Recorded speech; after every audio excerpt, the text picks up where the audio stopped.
অন্তর্বর্তীকালীন সরকারের প্রতি অনির্দিষ্টকালের জন্য সমর্থন অব্যাহত রাখা যৌক্তিক নয়। জবাবদিহিমূলক সরকার প্রতিষ্ঠা অত্যন্ত জরুরি।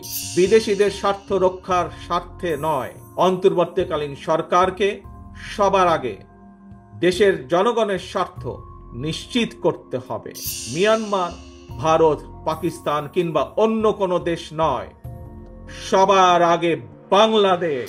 গত ১.৫ দশকে স্বাধীন বাংলাদেশকে পরাধীনতার শৃঙ্খলে আবদ্ধ করে ফেলা হয়েছিল।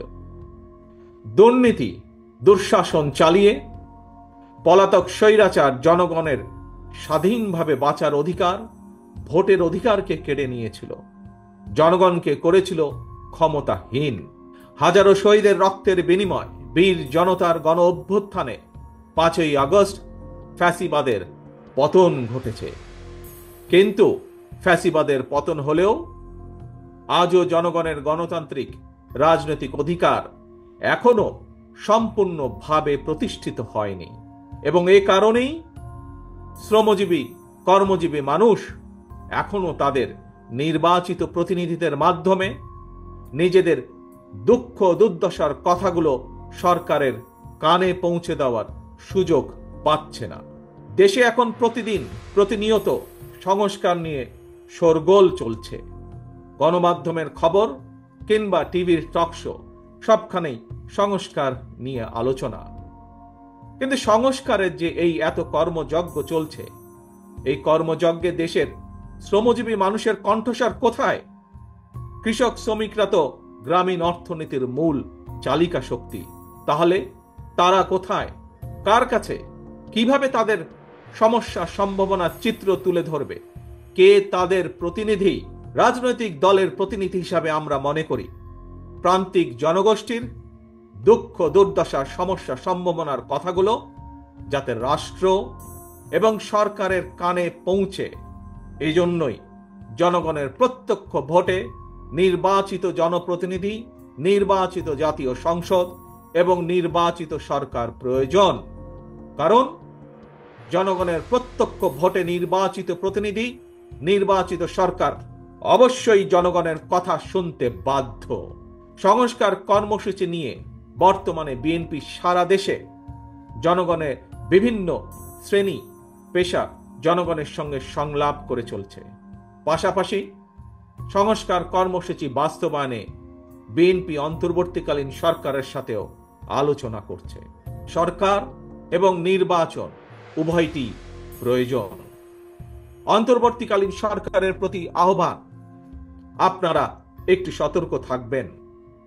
অন্তর্বর্তীকালীন সরকারের একটি অংশ সংস্কার এবং নির্বাচনকে মুখোমুখি দাঁড় করিয়ে ফ্যাসিবাদ বিরোধী রাজনৈতিক দলগুলোর মধ্যে সুপরিকল্পিতভাবে বিরোধ উস্কে দিতে চায়। গণতান্ত্রিকামী জনগণের মনে এ ধরনের বিশ্বাস জন্ম দিতে শুরু করেছে। তাদের কাছে আমাদের আহ্বান, স্বল্প মেয়াদী এবং দীর্ঘমেয়াদী সংস্কার প্রস্তাবনা প্রণয়ন করুন। কোনো রাজনৈতিক দলের আপত্তি নেই, তবে পাশাপাশি প্রয়োজনীয় সংস্কার সম্পন্ন করে আইন শৃঙ্খলা বাহিনী, বিচার বিভাগ এবং নির্বাচন কমিশনকে প্রস্তুত করুন। সুনির্দিষ্টভাবে আগামী জাতীয় নির্বাচনের রূপরেখা ঘোষণা করুন। অন্তর্বর্তীকালীন সরকারের কর্মপরিকল্পনায় পথনকশা গণতান্ত্রিকামী জনগণের সামনে সুস্পষ্ট থাকলে জনমনে সন্দেহ সংশয় কেটে যাবে। ফ্যাসিবাদ মুক্ত বাংলাদেশে জনগণের ভোটে জনগণের কাছে জবাবদিহিমূলক সরকার প্রতিষ্ঠার জন্যই বিএনপি সহ বাংলাদেশের গণতান্ত্রিক রাজনৈতিক দলগুলো অন্তর্বর্তীকালীন সরকারকে নিঃশর্ত সমর্থন দেওয়া অব্যাহত রেখেছে। তবে গণতান্ত্রিকামী জনগণ মনে করে অন্তর্বর্তীকালীন সরকারের প্রতি অনির্দিষ্টকালের জন্য সমর্থন অব্যাহত রাখা যৌক্তিক নয়।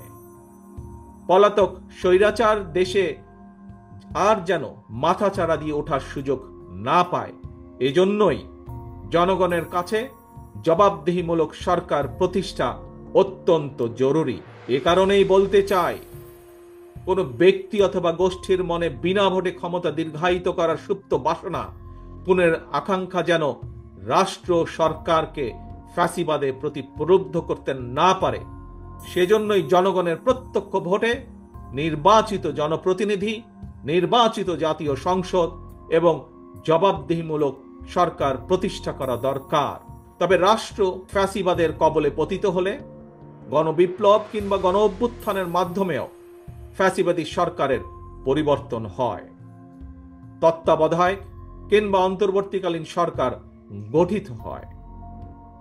এ ধরনের বিশেষ পরিস্থিতির সরকার অবৈধ নয়, তবে এ ধরনের বিশেষ পরিস্থিতির সরকার কখনোই জনগণের সরাসরি ভোটে নির্বাচিত সরকারের বিকল্প নয় এবং বিকল্প হতে পারে না। আভ্যন্তরীণ যুদ্ধে লিপ্ত মিয়ানমারের রাখাইনে মানবিক সাহায্য পৌঁছানোর জন্য বাংলাদেশকে করিডোর হিসাবে ব্যবহারের অনুমতি দেওয়ার ব্যাপারে অন্তর্বর্তীকালীন সরকার নাকি নীতিগতভাবে সিদ্ধান্ত নিয়েছে।